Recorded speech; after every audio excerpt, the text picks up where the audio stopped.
Bonsoir à tous, merci de votre attention. Voici les titres de l'actualité de ce lundi.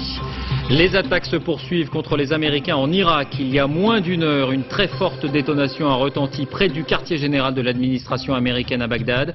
Nous serons dans un instant en direct avec notre envoyé spécial. En France, l'ouverture du procès en appel de Boualem Ben Saïd, 8 ans après les attentats meurtriers en plein Paris. L'accusé est resté impassible pendant la lecture de l'acte d'accusation. Des feux de forêt en hausse, mais un budget en baisse. Les communes forestières du Var et des Alpes-Maritimes notamment protestent. Elles dénoncent des promesses non tenues en matière d'entretien des massifs. La moisson abondante des radars automatiques, 4400 PV dressés et envoyés en moins de 3 jours pour les 10 appareils déjà en place, soit 6 PV par heure et par radar en moyenne. La rentrée des classes et cette nouvelle controverse sur la notation des élèves. D'après une étude, les enseignants auraient tendance à noter plus sévèrement les élèves dont le niveau est faible.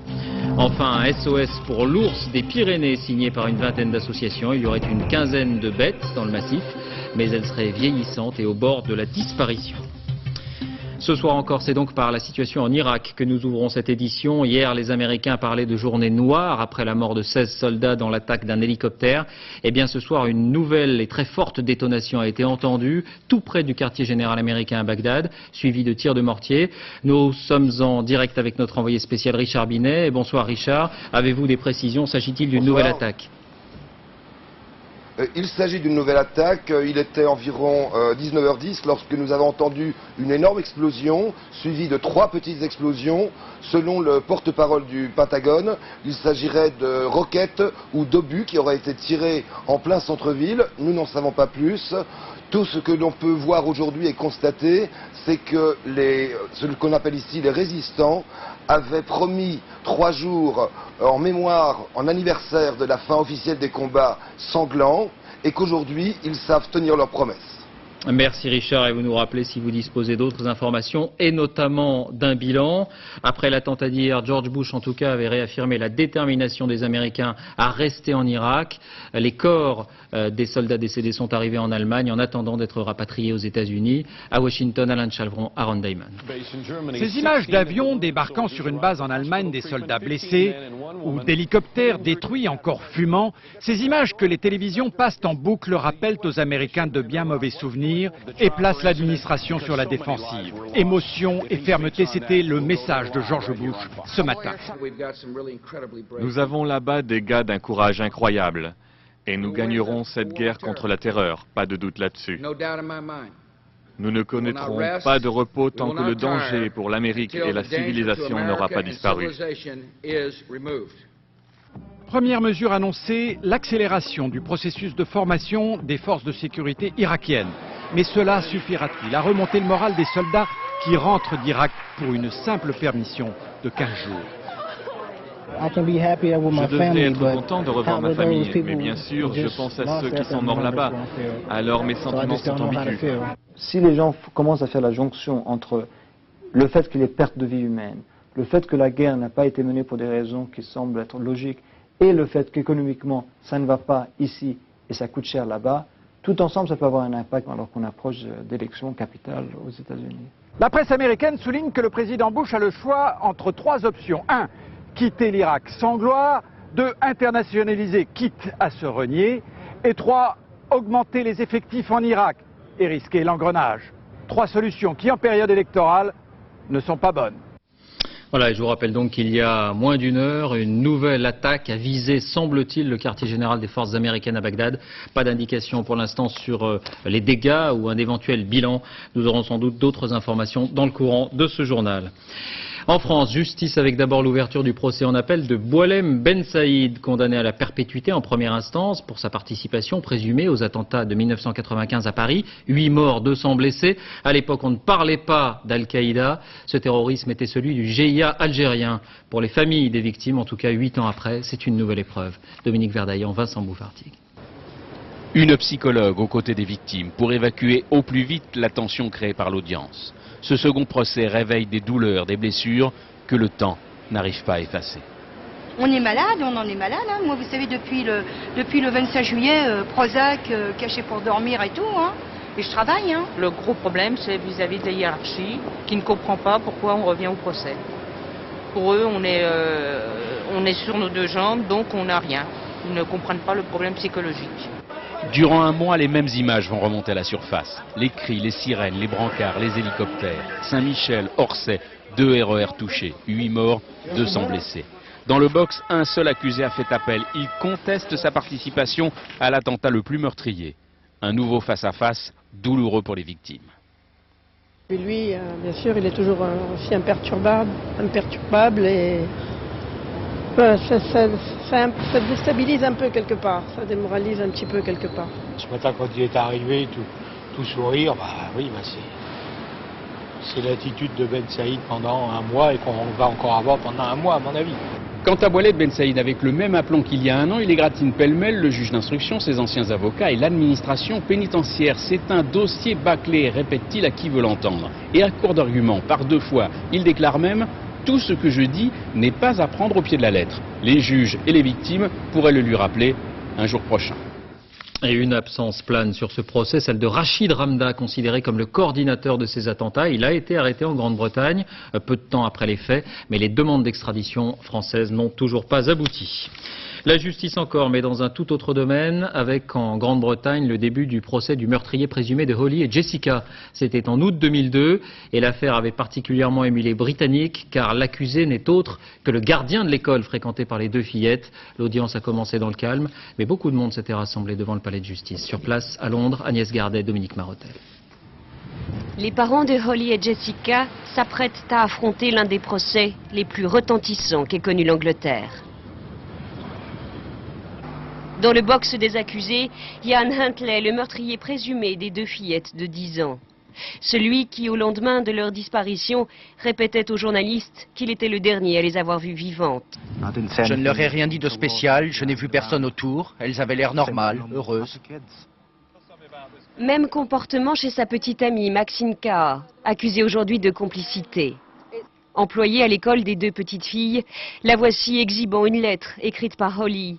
Elle me considérait comme leur grande sœur, explique-t-elle.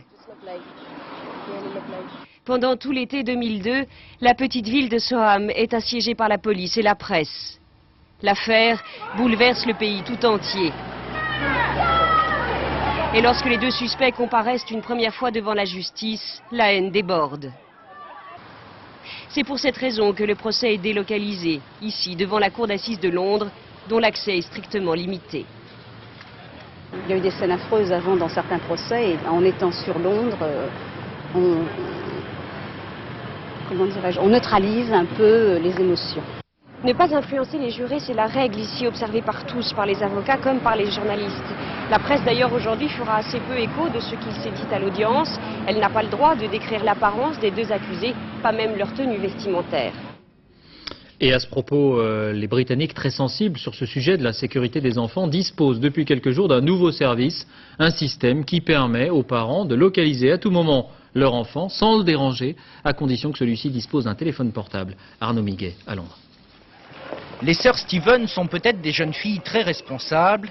Il n'empêche, leurs parents aiment bien savoir ce qu'elles font et surtout où elles sont. Depuis quelques semaines, grâce à un nouveau service, la maman de Brady et Rocky peut les suivre dans la rue, presque pas à pas.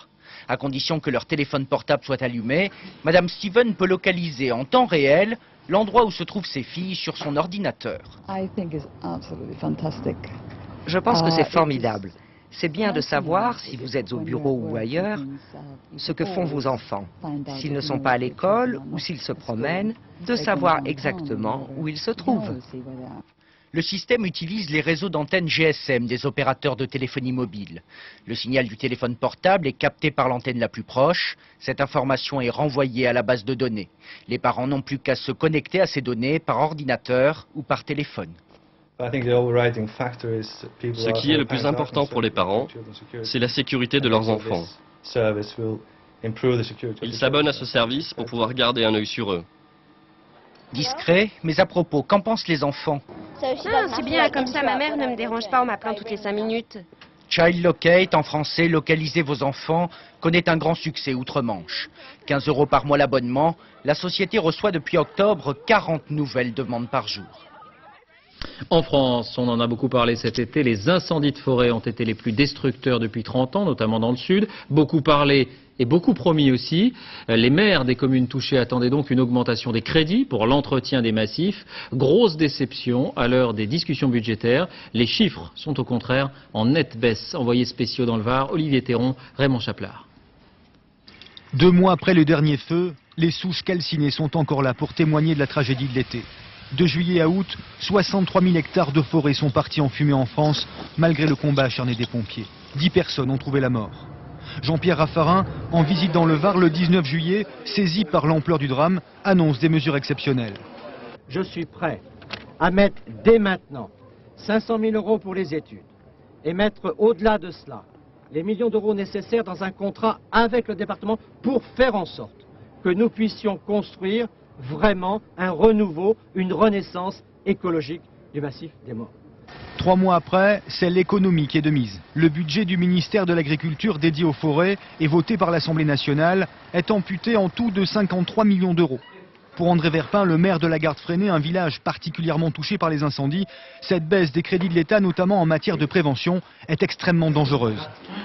Ça veut dire qu'il y a des travaux de débroussaillement que nous avions l'intention de faire et que nous ne pourrons pas faire.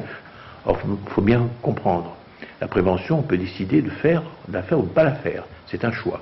Par contre, lorsque le feu est là, la lutte, il faut la faire de toute manière. Et elle coûte très cher. Devant l'Assemblée, le ministre de l'Agriculture, Hervé Guémard, a reconnu que le budget du ministère avait été bouclé en juin 2003, avant les incendies, mais que des lignes budgétaires supplémentaires seraient demandées lors de la loi de finances rectificative qui sera présentée dans quelques jours. Une promesse que la Fédération nationale des communes forestières espère bien voir se réaliser. Tous les maires concernés vont d'ailleurs prendre des motions en conseil municipal pour demander au gouvernement le rétablissement intégral de la subvention forêt. On reste en Provence, mais à Marseille, cette fois avec des déclarations du maire Jean-Claude Gaudin qui font beaucoup de bruit à propos des mendiants venus des pays de l'Est. Il faut nettoyer et faire dégager ces gens-là, a-t-il lancé lors d'une conférence de presse. Sur place, Francis Mazoyer, Christophe Larocca. Triste quotidien pour ce chômeur de 32 ans. Cet homme n'a pour horizon que ce carrefour près du stade Vélodrome. Souvent, les réactions des automobilistes sont négatives. Au mieux, il récolte quelques euros. Vous gagnez combien par jour? Trentaine d'euros. Ça suffit pour vivre? Non. Non. Vous travaillez pour vous-même ou vous travaillez pour d'autres gens? Non, pour moi. À Marseille, aucun arrêté municipal n'a été pris pour interdire la mendicité au sens large. Le maire a aujourd'hui fait une distinction très claire. Il s'en est pris à une population venue de l'Est. La générosité, c'est une chose, et être obligé d'être contraint pour donner une pièce de monnaie à des gens qui sont souvent en situation irrégulière, ça, je ne l'accepte pas. Les propos de Jean-Claude Gaudin ont suscité un tollé dans l'opposition municipale. Je crois que ce n'est pas en tapant sur les personnes en difficulté qu'on trouve des solutions. Je ne suis pas choqué par le fait que le maire de Marseille se préoccupe de ces questions qui sont des questions réelles. Ce qui me choque, c'est que ce même maire soutient la politique d'un gouvernement qui prétend régler ces problèmes et qui ne les règle pas. Voilà une nouvelle polémique sur fond d'immigration qui risque d'alimenter la campagne des régionales en Provence-Alpes-Côte d'Azur. Le bilan des premiers radars automatiques installés ce week-end, la récolte a été abondante. 4400 PV en moins de 3 jours, soit 440 par appareil, un chiffre énorme que les responsables de la sécurité routière espèrent bien voir baisser dans les prochains mois. Diego Garcia, Stéphanie Davoignou. Dans les boîtes aux lettres, ils viennent d'arriver. Les PGV, papillons à grande vitesse. Depuis vendredi, les 10 radars automatiques installés sur les routes françaises n'ont pas chômé. 6000 flashs et finalement 4400 excès de vitesse retenus pendant le week-end de la Toussaint. Je suis obligé de faire attention maintenant. En plus, les gendarmes sont malins, ils se mettent juste après. Donc comme ça, ils vont prendre tous ceux qui réaccélèrent et voilà quoi. Sans parler de ceux qui conduisent avec un portable à la main. Pour la vitesse, la marge d'erreur est désormais de 5 km/h jusqu'à 100 et plus 5% au-delà. Le radar se déclenche donc à 55 km/h en ville, 95 km/h sur nationale et 137 sur autoroute. À Lille, les officiers de police judiciaire qui traitent les clichés ont scrupuleusement respecté la nouvelle règle. On était sur une une route limitée à 110, donc si on y ajoute 5%, on arrive à 116. Donc 116, on considère qu'on est encore correct et admissible, mais à 117, on ne l'est plus. Les renseignements concernant les automobilistes sont envoyés ici, à Orly. Cette filiale de la Poste édite et envoie les procès-verbaux aux contrevenants en 48 heures chrono. Là aussi, c'est juré, toute intervention est impossible. Je dis pas que si on a un copain qui en a un, on peut l'enlever facilement. Je risque de perdre ma place et en plus je peux pas. C'est impossible. S'il y a 10 000 PV, les 10 000 PV ne partiront pas parce qu'il manque un seul. Grâce aux radars automatiques, la moyenne des PV a augmenté de 30% par jour comparé à l'an dernier. Avec ce nouveau dispositif, le gouvernement espère passer de 7 300 à 6 000 morts par an sur les routes françaises. À l'étranger, le sondage de la discorde entre l'Union européenne et Israël. Bruxelles a fait réaliser une enquête d'opinion où l'État hébreu apparaît comme la première des menaces pour la paix dans le monde, avant même la Corée du Nord ou l'Iran. Indignation en Israël et embarras de la présidence européenne où on souligne l'aspect tendancieux de la question posée. Gilles Rabin. C'est un sondage comme la Commission européenne en commande toutes les semaines pour prendre la température des opinions publiques en Europe. Ce sondage-là, réalisé au début d'octobre, portait sur l'Irak et la paix dans le monde, reconstruction de l'Irak, aide humanitaire aux Irakiens, rôle plus grand des Nations Unies. Et puis, la question qu'il ne fallait pas poser, parce que la réponse fâche. Quel est le pays qui menace le plus la paix dans le monde? Réponse: Israël. C'est le signe d'un anti-charonisme assez fort en Europe, mais pas d'un antisémitisme.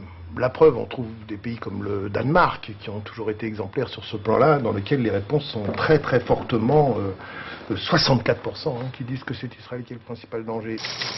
Deuxième surprise, au deuxième rang des pays qui menacent le plus la paix dans le monde, l'Iran, la Corée du Nord et les États-Unis.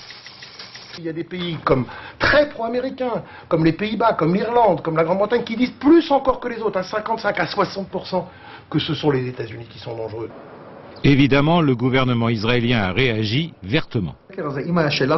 Si bien sûr cette question n'est pas sortie de son contexte, alors la réponse représente un véritable carton jaune, presque rouge pour l'Europe. Incompréhension et indignation d'Israël, embarras total à la Commission européenne. Bref, personne jamais n'avait imaginé une telle réponse possible. Et Silvio Berlusconi, président en titre de l'Union européenne, se dit ce soir indigné par ce sondage. Il assure Israël que ce n'est évidemment pas la position de l'Union européenne. Israël, d'où parviennent également des nouvelles encourageantes. Pour la première fois, Ariel Sharon se dit prêt à s'entretenir avec le Premier ministre palestinien Ahmed Korey dans les prochains jours. En Russie, nouvel épisode dans l'affaire Yukos, groupe numéro 1 dans l'exploitation du pétrole et dont le capital, vous le savez, a été confisqué en partie par l'État. Mikhail Khodorkovsky, le patron de Yukos, incarcéré depuis 10 jours, annonce qu'il quitte la présidence du groupe, mais pour autant il ne jette pas l'éponge dans sa lutte avec le Kremlin, puisqu'il indique, je cite, qu'il entend se consacrer à construire une société ouverte et démocratique en Russie. Rappelons qu'une élection présidentielle est prévue à Moscou au printemps prochain. L'église anglicane et ses 70 millions de fidèles dans le monde est dans la tourmente. Malgré les menaces de chiisme, malgré les critiques, la branche américaine de l'église a consacré un évêque à l'homosexualité affichée. Jérôme Bonny. Voici celui par qui le scandale arrive. Gene Robinson, le premier chrétien ouvertement homosexuel à être consacré évêque. Divorcé, père de 2 enfants, il vit depuis 13 ans avec un homme, à gauche, qui assiste à la cérémonie. C'est un véritable cataclysme dans l'église anglicane, à laquelle est rattachée cette communauté du New Hampshire. Quand le maître de cérémonie invite ceux qui ont des objections à se manifester, le père Fox de Pittsburgh dénonce les comportements liés à l'homosexualité. Et l'évêque d'Albany affirme que ce ministère ne sera pas reconnu par la majorité du monde anglican. Monseigneur Robinson est visiblement troublé par la levée de bouclier qu'il provoque. Mais il reste persuadé que l'Église doit s'ouvrir. Il n'est pas question de moi. Il est question de tous ces gens qui se trouvent marginalisés, pour une raison ou pour une autre, et qui ne connaissent pas la grâce de Dieu. Monseigneur Robinson est salué par une ovation et un baiser de son compagnon. Mais juste dehors, ses détracteurs vitupèrent. Et dans le monde, de nombreuses églises anglicanes condamnent cette consécration. Toujours à l'étranger, l'invraisemblable épopée d'un paquebot de tourisme britannique. Les vacanciers étaient partis pour visiter les merveilles de la Méditerranée, mais une épidémie de gastro-entérite a tout fait basculer. Placés en quarantaine, ils n'ont pas pu débarquer en Grèce, par exemple. Arrivés finalement à Gibraltar, la plupart d'entre eux a finalement été autorisés à descendre. Yann Fronty. Ce devait être une croisière de rêve à bord de ce paquebot de luxe, mais le voyage a tourné au cauchemar. Ces passagers préfèrent en rire. Ils brandissent ces 4 lettres, help, à l'aide, comme pour mieux se moquer de leur sort. Malgré leur apparente décontraction, ces vacanciers sont considérés comme des pestiférés. Certains ont payé plus de 15 000 € pour finalement se retrouver coincés à quai. Vous savez, plus il y avait de cas de gens malades, plus ça devenait compliqué. On nous a même refusé l'entrée à Athènes. Mais maintenant, les choses vont beaucoup mieux et on est bien content de toucher à nouveau la terre ferme. Une simple épidémie de gastro-entérite qui se déclare à bord et ce bateau devient indésirable. Pour quelques vomissements et autres diarrhées, entrée refusée en Grèce, pas de visite au Parthénon, la croisière ne s'amuse plus du tout. Dernière escale à Gibraltar et nouveau coup du sort, la croisière se transforme en incident diplomatique. Même si quelques passagers valides peuvent descendre, les autorités espagnoles décident de fermer leurs frontières avec la petite colonie britannique. L'escapade au soleil devient une affaire d'État. Je regrette la décision prise par le gouvernement espagnol qui n'est pas du tout justifiée et totalement disproportionnée. Ce soir, le navire est en route pour l'Angleterre. Retour à la maison après un voyage très mouvementé. En Espagne, la famille royale annonce les fiançailles du prince Felipe, 36 ans, l'un des plus beaux partis d'Europe. L'heureuse élue s'appelle Leticia Ortiz, c'est une roturière, mais c'est surtout la présentatrice du journal télévisé le plus regardé du pays. Elle a 31 ans, le mariage est prévu au mois d'août, comme quoi le journalisme mène à tout, à condition d'en sortir, comme on dit. Une image encore à l'étranger, cette crue meurtrière en Indonésie, elle a dévasté une zone très fréquentée par les touristes. Sur l'île de Sumatra, il y a 67 morts, dont 3 Européens, et une centaine de disparus. Ce sont des pluies diluviennes qui sont à l'origine de cette vague qui a tout dévasté sur son passage en quelques minutes. Retour en France avec cette première judiciaire, plus de 40 ans après la guerre d'Algérie. Une plainte pour crime contre l'humanité sera déposée dans les jours qui viennent contre Pierre Messmer, ministre des Armées à l'époque. Il est accusé, comme le général de Gaulle, dont il était l'un des principaux lieutenants, d'avoir délibérément abandonné des milliers de harkis et de pieds noirs, dont beaucoup ont été assassinés après le retrait de la France. Une fois de plus, donc, les tribunaux sont invités à arbitrer l'histoire. Françoise David. 25 septembre 2001, 39 ans après la guerre d'Algérie, la République française organise enfin une journée d'hommage aux harkis. Les harkis étaient plus de 200 000 musulmans engagés aux côtés de l'armée française pendant la guerre d'Algérie. Après les accords d'Évian, 50 000 d'entre eux et leurs familles furent embarqués vers la France. Le FLN en massacra sur place 100 000. Aujourd'hui, Georges-Marc Benamou accuse l'État français et le général de Gaulle de les avoir sacrifiés délibérément en leur interdisant de venir en France. Un crime d'État, dit-il. C'est la mécanique d'une entrave délibérée et connue et voulue par de Gaulle et appliquée par Jox et dans une moindre mesure par Pierre Messmer du retour et du sauvetage des harkis. Pour les fidèles du général de Gaulle, cette thèse est à la fois choquante et mensongère. C'est le général de Gaulle que l'on vise, oubliant la formidable volonté qu'il a dû mettre en œuvre pour faire aboutir l'indépendance de l'Algérie, alors que des oppositions si fortes existaient. Aux yeux des historiens, le livre de Georges-Marc Benamou n'apporte rien de nouveau. La circulaire de Louis Jox, négociateur des accords d'Évian, interdisant dès mai 62 l'embarquement des harkis, n'a pas été vraiment appliquée. Cette circulaire qui a été divulguée déjà depuis de très nombreuses années n'a pas été véritablement respectée sur le terrain, puisque beaucoup d'officiers français ont embarqué les harkis avec eux. Une fois arrivés en France, les harkis et leurs familles ont été parqués dans des camps et accusent-ils oubliés de la République depuis 40 ans. Les harkis, ils ont laissé tout. Ils étaient déracinés. Ils ont laissé leurs parents. Ils sont leurs amis, leurs familles. Aujourd'hui, ils se trouvent encore une fois de plus, dans l'humiliation. Maintenant, on dit stop. Le dépôt de plainte de harkis pour crimes contre l'humanité s'est multiplié ces dernières années. Certains veulent même mettre en cause tous les gouvernements français depuis 1962. Vaste débat qui continue ce soir sur France 2 dans Mots croisés, invité entre autres Georges-Marc Benamou ainsi que Jean-Pierre Chevènement. Mots croisés avec Arlette Chabot à partir de 22h45. Économie, certains y verront le signe d'un déclin, les autres d'une stratégie gagnante. Thomson a décidé de céder son pôle télévision, l'une de ses plus vieilles activités, à un groupe chinois. Le nouvel ensemble sera le numéro 1 mondial et Thomson conservera 33% du capital. C'est en tout cas une nouvelle illustration de l'irruption de la Chine dans la cour des grands. Séverine Lebrun, Bernard Puisseau. D'un côté, une marque mondialement connue, des innovations technologiques qui ont fait leurs preuves, celle de Thomson. De l'autre, la main-d'œuvre parmi les moins chères de la planète, celle de la Chine. Thomson ne produira plus de téléviseurs, il délègue cette activité au fabricant chinois TCL, beaucoup plus compétitif. Aujourd'hui, plus personne ne peut rivaliser avec la Chine en matière de coûts de production de produits d'électronique grand public banalisés. Je dis bien, personne ne peut rivaliser. Non seulement la France ne peut pas rivaliser, mais même la Pologne ou le Mexique.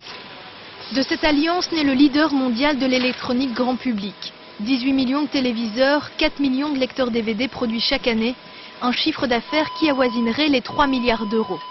Thomson détiendra 33% des parts de la nouvelle société, son partenaire chinois 67%.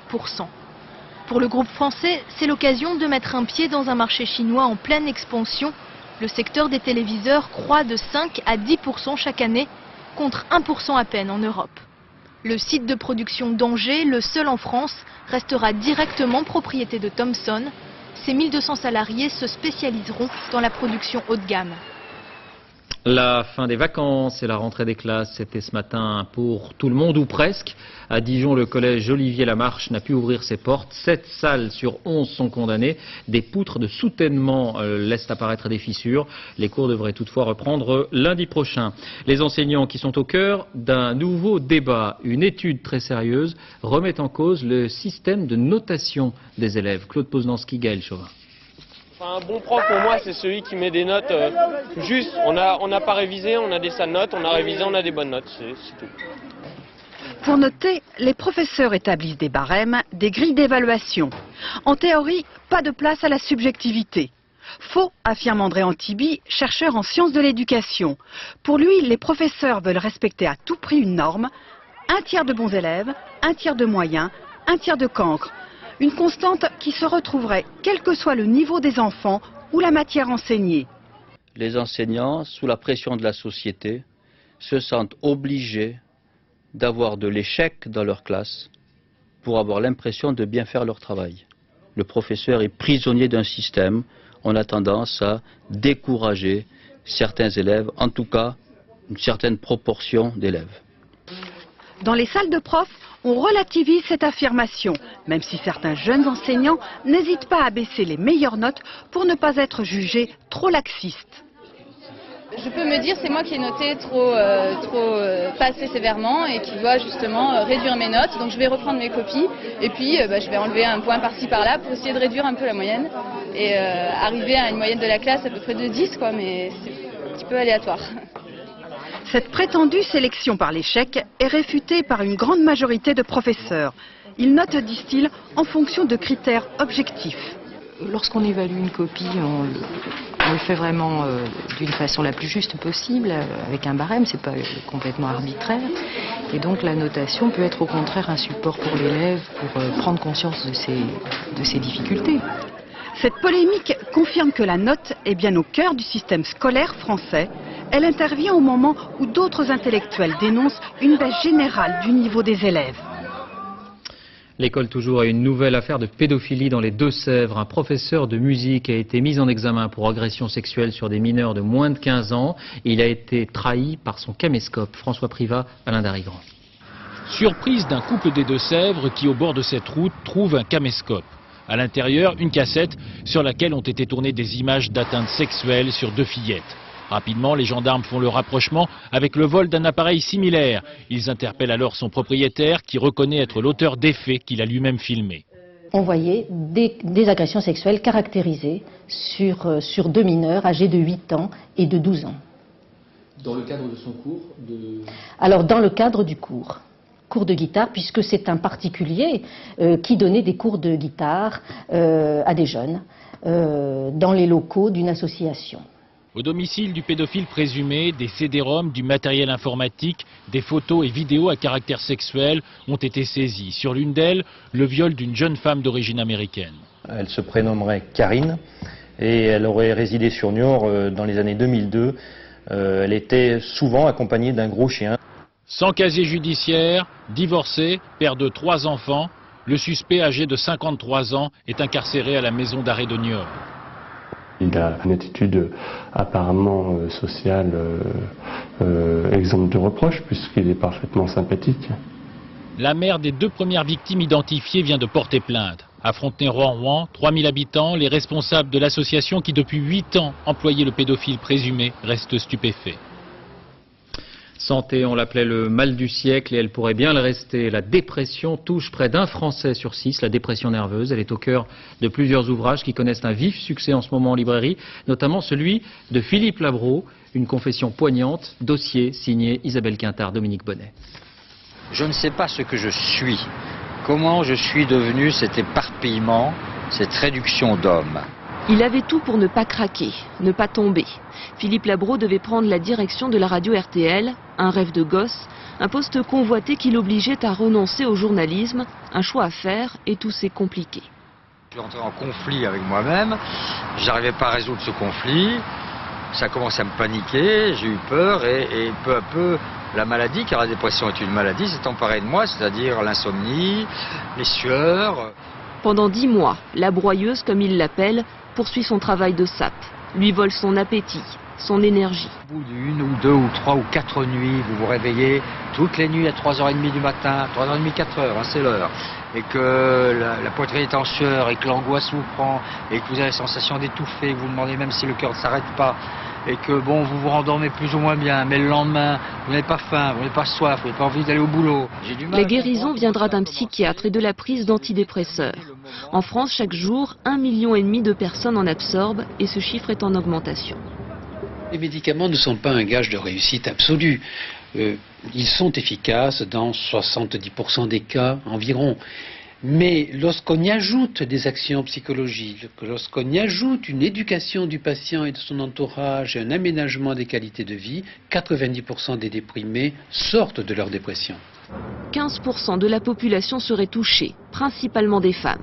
La dépression n'est pas une déprime passagère ni un bleu à l'âme, mais une maladie handicapante, déclenchée par un bouleversement dans sa vie, parfois heureux, le plus souvent malheureux. Pour cette femme, cela a duré 1 an et demi. Après une série de malheurs personnels, il aura fallu 5 psychiatres pour avoir le bon diagnostic. On perd l'estime de soi, donc on a honte, on fuit l'entourage parce qu'on est très gêné. De toute façon, on a envie de voir personne, ça c'est clair. Parce qu'on se sent tellement mal et puis on a une image tellement négative de soi qu'on ne veut absolument pas la communiquer aux autres. À la suite de cette épreuve, elle a décidé de mettre son expérience au service de ceux qui n'en sont pas encore sortis. Échanger ou écrire, comme Philippe Labro qui, lui, raconte cette épreuve dans un livre et la manière dont il s'en est sorti. Il y a une sorte de mythe, de tabou, de honte autour de la dépression. Arrêtons, démystifions-la, parlons-en, parlez. Vous êtes malade, parlez. Parlez à ceux qui vous entourent, qui vous aiment, et parlez à un praticien. Vous ne vous en tirerez pas complètement tout seul, c'est pas vrai. Parler pour éviter le pire, 50% des suicides seraient d'origine dépressive. En 2020, selon des études américaines, ce sera la 2e cause d'invalidité mondiale derrière les maladies cardiaques. Parler enfin parce que tout simplement, on peut en guérir.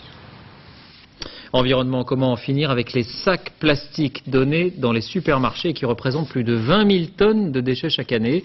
Roselyne Bachelot, ministre de l'Environnement, avait annoncé une réflexion sur ce thème. Une grande marque d'hypermarché a suivi avec une campagne de publicité. Le 13 novembre, dans quelques jours, tous les professionnels du secteur devront prendre position. Sophie Rodier, Éric Delagneau. Chaque seconde, 450 sacs plastiques sont distribués en France, la plupart dans les hypermarchés. Les Français en consomment des montagnes, 17 milliards par an. La moitié finit jetée en pleine nature. En théorie, ils mettront 4 siècles à disparaître. Donc il faut savoir que les sacs plastiques sont extrêmement polluants parce qu'ils sont fabriqués à partir de matières dérivées à 100% de produits pétroliers auxquels on a ajouté de nombreux additifs dont on ne connaît pas les effets sur la santé pour la plupart. Le sac jetable est gratuit, cela fait 7 ans que les magasins Leclerc l'ont abandonné. À la place, l'enseigne propose des sacs consignés et réutilisables, leur prix 15 centimes d'euros. Parce que c'est pas un bruit d'investissement quand même, 15 centimes d'euros. Après vous avez votre sac à vie quasiment. Quand j'arrive chez moi avec mes courses, je vide les sacs et dès qu'ils sont vidés, je les remets dans mon coffre, donc ils sont toujours à ma disposition quand je dois aller faire des courses. On distribuait 1 milliard de sacs plastiques par an, nous les centres Leclerc. Cette fois-ci, en 2002, nous n'avons distribué que à peu près 50 millions, 45 millions, donc c'est une énorme économie. En Corse, un référendum dans les hypermarchés a permis le remplacement des sacs plastiques par des sacs biodégradables. Dans 10 jours, encouragés par le ministère de l'écologie, les autres enseignes de la grande distribution française devraient suivre le mouvement. Dans les décharges de l'avenir, sans doute moins d'emballage plastique. Grâce à ce type de mesure, en Irlande, la consommation de sacs a été réduite de 90%. Environnement toujours avec ce SOS pour l'ours des Pyrénées. Il y aurait une quinzaine d'animaux, mais ils seraient vieillissants, au bord de la disparition. Alors une vingtaine d'associations ont lancé cette campagne. Elles demandent l'arrivée tout simplement de plusieurs femelles. Muriel Lassaga, David Bresse sur place. Mai 96, Jiva, ours slovène, touche la terre des Pyrénées. Le programme de réintroduction vient de prendre du poids. 7 ans plus tard, on compte une quinzaine de ces plantigrades sur toute la chaîne de montagne. La plupart d'entre eux est de souche slovène, les autres de purs produits pyrénéens. Seul problème, on ne dénombre que 3 femelles.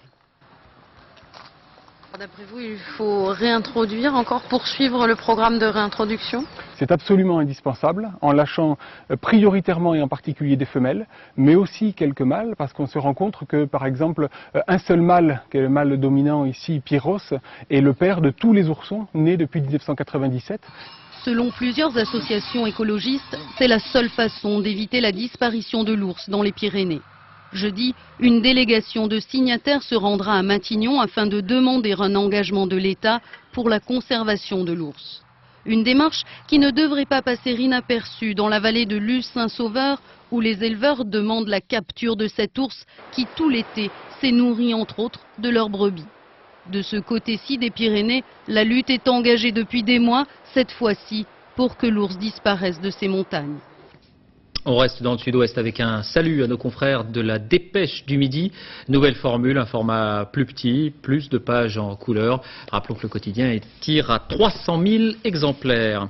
Sport tennis d'abord avec la victoire d'Amélie Mauresmo hier au tournoi de Philadelphie aux États-Unis. La Française a battu en finale la Russe Miskina 5-7, 6-0, 6-2. Voici la balle de match. L'aventure, toujours plus loin, toujours plus fort, en l'occurrence l'aventure de Rafaela Le Gouvello, première femme à avoir réussi la traversée du Pacifique en planche à voile. Elle vient de toucher terre à Tahiti. Nicolas Jay. Un petit pas de Tamouré, une danse tahitienne. Rafaela Le Gouvello, la nouvelle reine du Pacifique, a été accueillie dans la plus grande tradition. Un bonheur partagé avec sa mère, restée dans le Morbihan. Oui, oui. Je suis entourée là. C'est extraordinaire, maman. Quelques minutes plus tôt, Rafaela Le Gouvello est arrivée escortée par une centaine de pirogues. La fin d'un périple long de 8200 km. Le 5 août dernier, la Française était partie de Lima au Pérou, direction Tahiti. 3 mois de solitude, parfois difficiles à vivre. J'ai failli me faire embarquer dans 2-3 risées, et donc je fais le gros dos, j'attends que tout ça passe. Et c'est vrai que du coup on gamberge, mais c'est vrai que c'est pas facile. Pendant 89 jours, cette vétérinaire de 43 ans a vécu en autonomie totale avec des réserves limitées. Au menu, paella et couscous lyophilisé, hachis parmentier en poudre et quelques paquets de gâteaux. Après la traversée de l'Atlantique puis de la Méditerranée, la Française signe un nouvel exploit. Elle est la première à traverser le Pacifique en planche à voile. Football, dernier match en retard de la 12e journée de la Ligue 1. Le PSG renoue avec ses parcours en dents de scie. Il a été défait à domicile hier par Lens, 1-0, but de Morera. Les Parisiens restent 4e du classement au terme de ce match plutôt terne. Voici le but au ralenti. Et puis l'image du week-end comme chaque lundi, c'est une péripétie, un exploit, un petit exploit de Ronaldinho, une passe du dos. C'était en fait mercredi dernier lors de la 9e journée du championnat d'Espagne. L'équipe du Brésilien a battu Murcie 3-0. Ronaldinho qui s'affirme bien comme le chef de file du Barça qui revient en force dans le championnat espagnol. Musique avec cette nouvelle mode des standards du rock repris par des voix d'enfants. Tout a commencé avec un des tubes de l'été, une chanson du groupe Queen, utilisée pour une publicité. 500 000 exemplaires vendus par un groupe de préadolescents. Un filon juteux exploré par de nombreuses maisons de disques. Olivier Lenuzza, Chloé Lecomte. Au départ, il y a un disque culte. Another Brick in the Wall des Pink Floyd. Il y avait déjà des enfants dans le cœur. 25 ans plus tard, les enfants sont devenus tête d'affiche.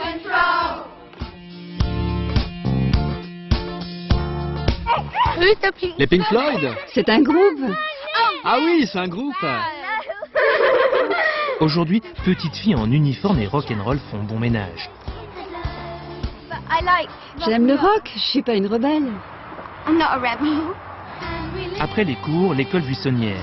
Changement de tenue, direction la campagne à 1 heure de Londres. Après les boys bands, les Lolita, l'académie des pop stars, un nouveau phénomène est né, les standards du rock repris par des enfants. Ce n'est pas un jeu, c'est très sérieux. Ça m'a permis de découvrir une nouvelle musique.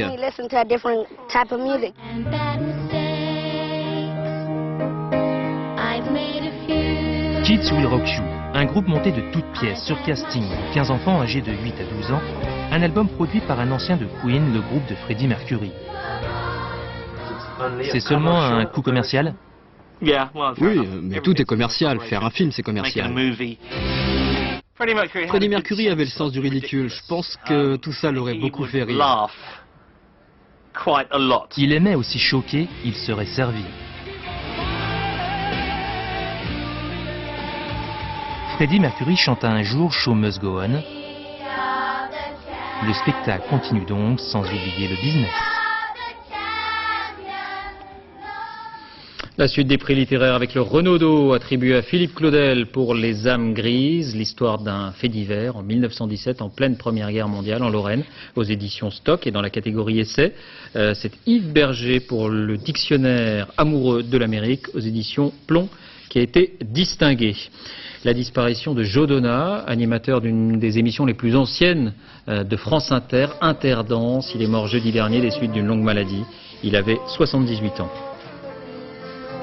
Avant de refermer ce journal, des nouvelles de Bagdad où nous vous parlions de ces nouvelles explosions en plein centre-ville. Elles visaient, semble-t-il, le quartier général américain qui n'aurait pas été touché. C'est en tout cas ce qu'indique un responsable à Washington. 3 à 4 tirs de mortier sont tombés sur le centre-ville, mais on ignore où exactement. Pas de bilan non plus donc pour l'instant. Fin de cette édition, merci de l'avoir suivi. Tout de suite la météo, Patrice Drevet, du soleil un peu partout. 20h55, votre rendez-vous avec la série Les Thibauts, 3e épisode avec au cœur de cet épisode Jean-Yann bien sûr. 22h45, mots croisés, Arlette Chabot, dernier journal minuit et demi, Jean-Claude Renaud, dès 6h30 Télématin dans les 4 vérités. Roland Sicard reçoit Elisabeth Guigou, députée PS de Seine-Saint-Denis et ancien ministre. On se quitte sur ces images d'un championnat franchement poilant, le championnat des barbes et des moustaches, c'est très sérieux, 17 catégories. Et ce sont les Allemands qui l'ont emporté avec 7 trophées. Tout cela est vrai, il n'y a aucun pastiche. À demain.